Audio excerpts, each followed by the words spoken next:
Hey guys, I am Max and I appreciate you tuning in for this product review. Before we dive right into the review, I want to let you know about my 4 award-winning bonuses that you will get if you decide to grab a copy of this product through the first link in the description below. Bonus number 1 is Done For You Social, which is a program that is all about traffic generation through social media, and the best part is that we have actually done all the work for you. We literally give you a done-for-you social media business in a box with this bonus. Then we've got bonus number 2, which is AI Prodigy, a program in which we teach you how you can generate unlimited laser-targeted traffic in any niche by having artificial intelligence run a profitable YouTube channel for you.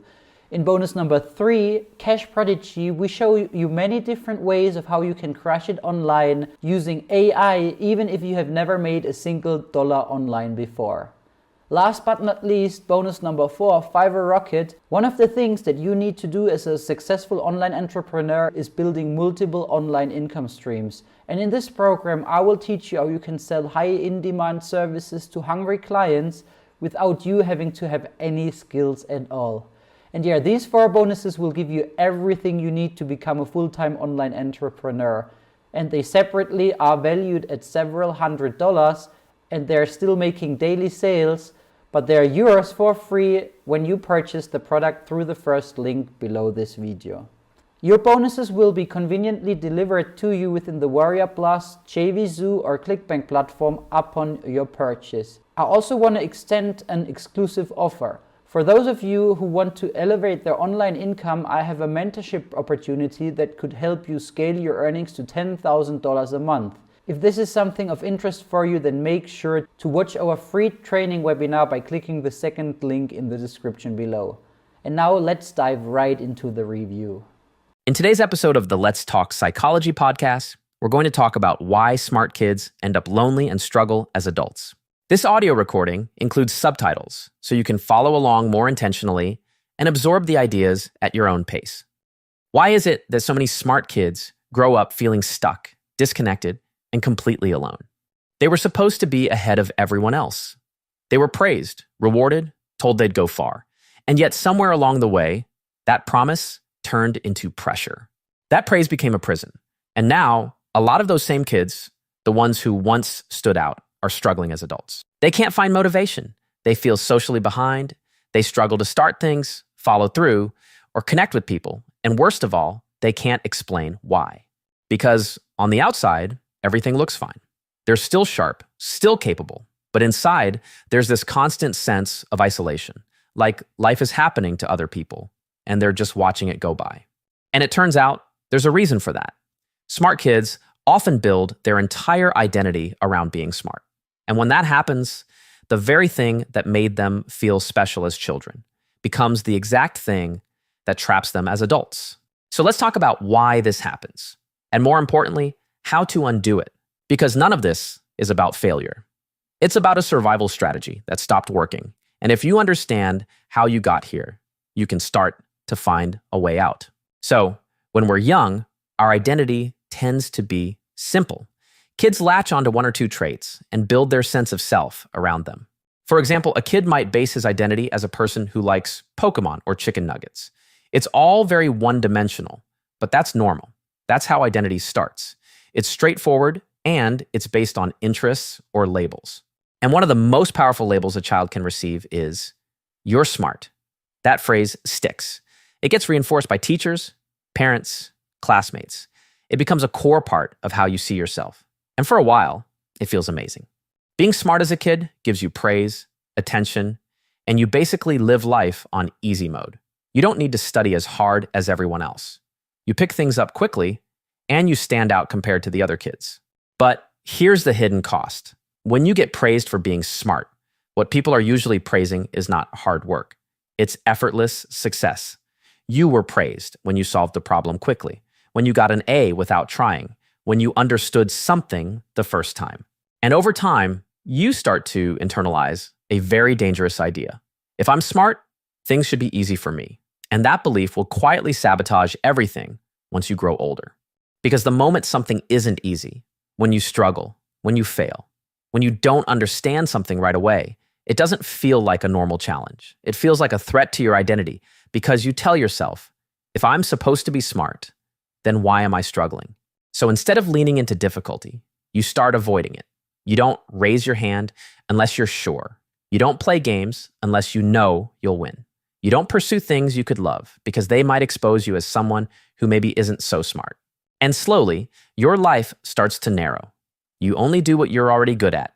You stick to familiar territory.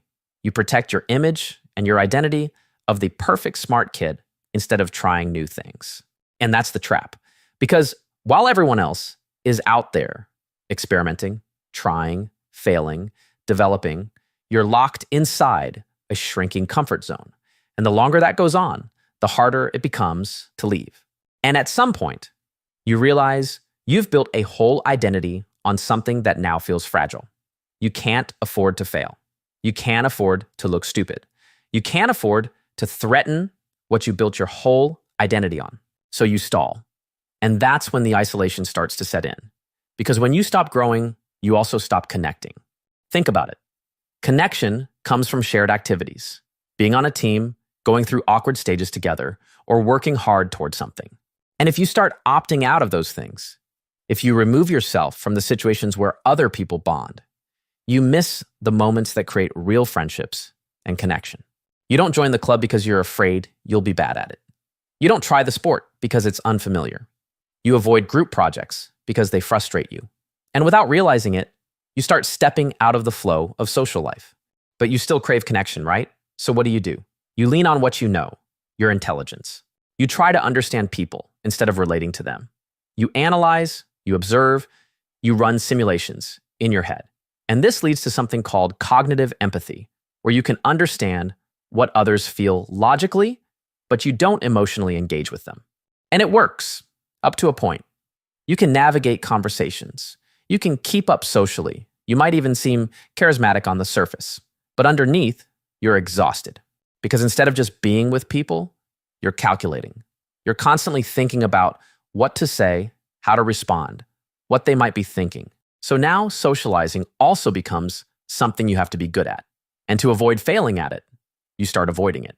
This is where the loneliness deepens. But you're smart, right?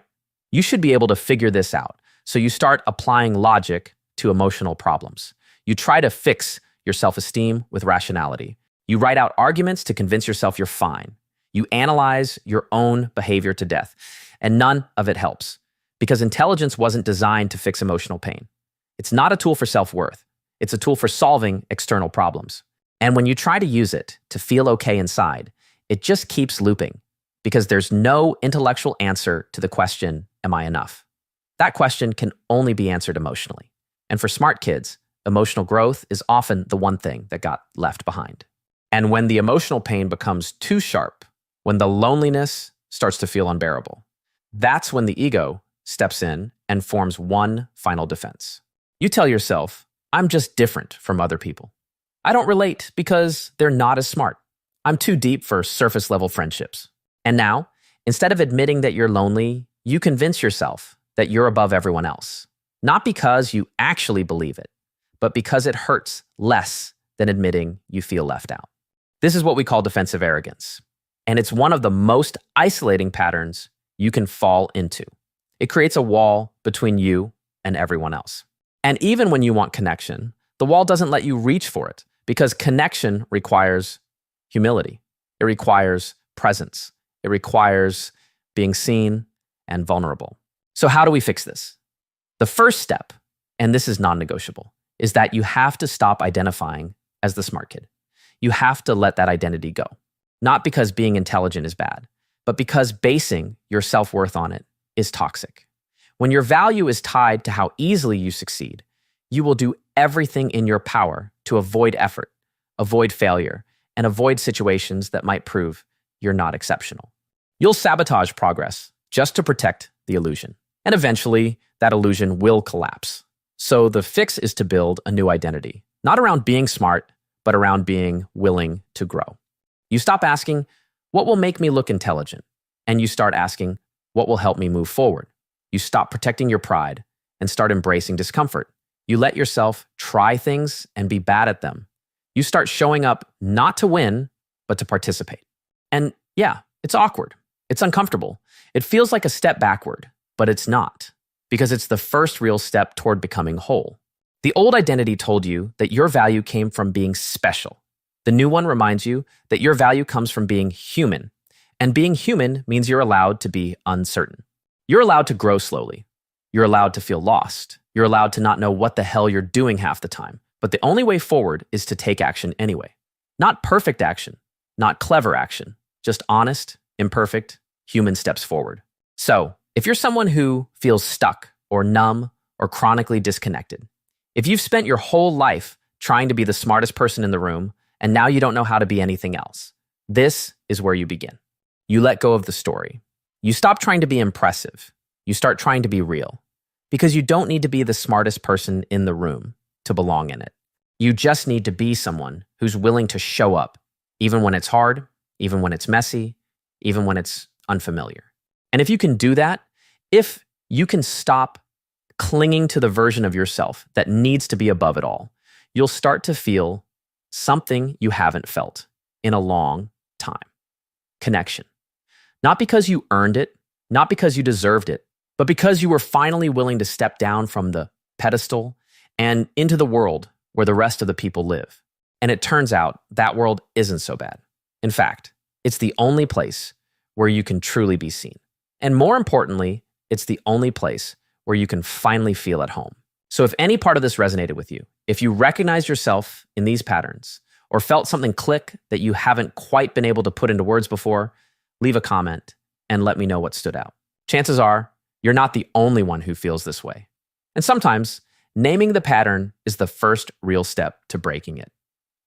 Thanks for listening to the Let's Talk Psychology podcast. Take care of your mind, and I'll see you in the next episode.